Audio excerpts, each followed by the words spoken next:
भगवान कृष्ण ने 7 अध्याय में पहली बार बाह्य देवता का नाम लिया।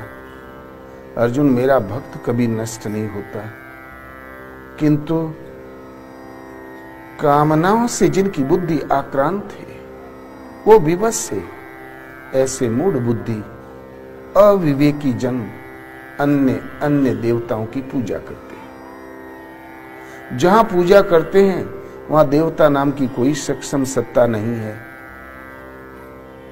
जो आपको संभाले, किंतु मैं सर्वत्र हूं, इसलिए उस दैव श्रद्धा को मैं ही पुष्ट करता हूं, मैं ही फल का विधान करता हूं। फल भी तत्काल मिलता है, किंतु भोगने में आता है और नष्ट हो जाता है। मेरा भक्त कभी नष्ट नहीं होता। बैंक से काफी माल मिला, घर पहुंचते पहुंचते बैग खाली हो गया, ऐसा फल ही किस काम का कि नष्ट हो जाए।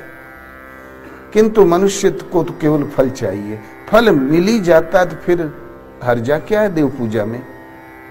इस पर भगवान कृष्ण कहते हैं, अर्जुन, देव पूजक मेरे ही पुजारी हैं, अविधि पूर्वक हैं, इसलिए नष्ट हो जाते हैं। जब श्रम ही करना है तो विधि पूर्वक क्यों नहीं करते हो? ऐसा श्रम ही किस काम का?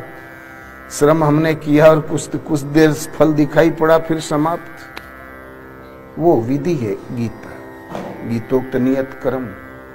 एक परमात्मा जो सत्य है, नित्य है, शाश्वत है, सिवाय आत्मा के किसी का अस्तित्व नहीं।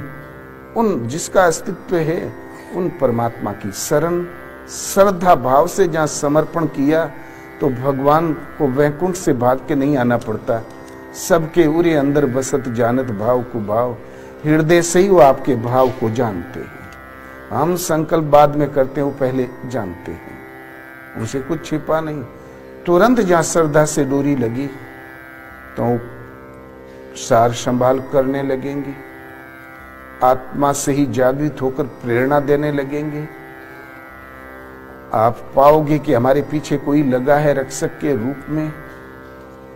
उन प्रभु को पुकारे ऐसा कोई ओम अथवा राम 2-2.5 अक्षर के नाम का जाप, चलते फिरते उठते बैठते खाते पीते शौच जाते पानी पीते, जीवन के हर मोड़ पर जब तक सचेत हो नाम याद आया करे, स्मरण बना रहे। सुबह शाम बैठ के आधा घंटा समय अवश्य देना चाहिए, 20 मिनट दो, जिससे कि इस श्रद्धा ये पटरी चिंतन की विस्मृत न हो जाए। वज्र पड़े कोई लाशी पड़ी हो तो 10 मिनट दो, 5 मिनट दो, लेकिन अवश्य समय दो, नियम खंडित न हो। तो भगवान जानते हैं जीव मुझे पुकार रहा है, ये भी जानते हैं इसकी आवश्यकता क्या है, वो देंगे। ये भी जानते हैं इसका कल्याण किसमें है। जब इस तरह उठ जाएगा तो वही करेंगे जिसमें इस जीव का हित है, परम कल्याण है। नारद ने ब्याह मांग लिया, भगवान ने बंदर का मुंह दे दिया, बचा लिया। बाद में पोल खुली तो नारद चरणों में गिर पड़े, बोले प्रभु मैं तो बाल बाल बच गया। जब हरि माया दूर निवारी, नहीं था रमान राजकुमारी। तो बोले अरे भगवान ही तो माया थी, मैं तो बाल बाल बच गया। अब श्राप मेरा व्यर्थ हो जाए। मैंने दुर्वचन बहुत कहे प्रभु आपको, वो पाप कैसे मिटेगा? तो भगवान ने कहा नहीं नारद, मम इच्छा कह दीन दयाला, मेरी इच्छा थी। मैं जानता था कि तू अंतरंग भगत है, बिल्कुल खतरे में चला जा रहा रसातल में, हमने तुमको बचा लिया। तुरंत विभीषण पाछे मेला, सन्मुख राम सहु सोई सेला।